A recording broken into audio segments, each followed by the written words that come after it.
Ako po si Ate Maria. Nag-attend ko ng Healing the Child Within seminar.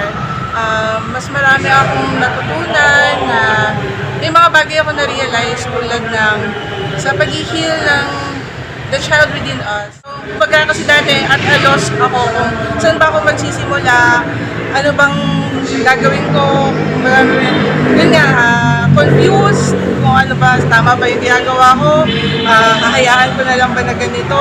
Kumbaga, parang pinatatagal ko lang kung ano man yung dala-dala ko and hindi siya na-address. So, kumbaga, sa tulong ng seminar, nagkaroon ako ng realization na yun nga, kailangan to move on, to be able to heal. Kasi yung sugat, para gumaling, kailangan tinutulungan din natin siyang gamutin. Nilalagyan natin ng gamot.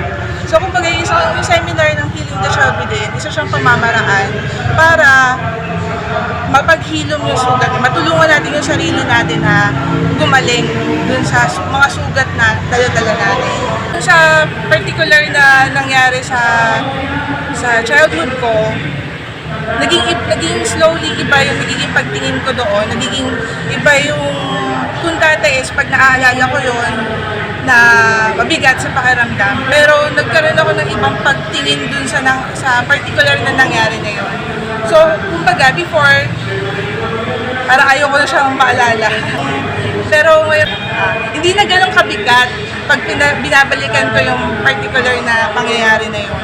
And, yun nga, dahil dun sa session na yun, naisip na, parang naliwanagan ako na ano yung mga posibleng pinagdaanan din ng parents ko, ng lola ko, nung time na yun.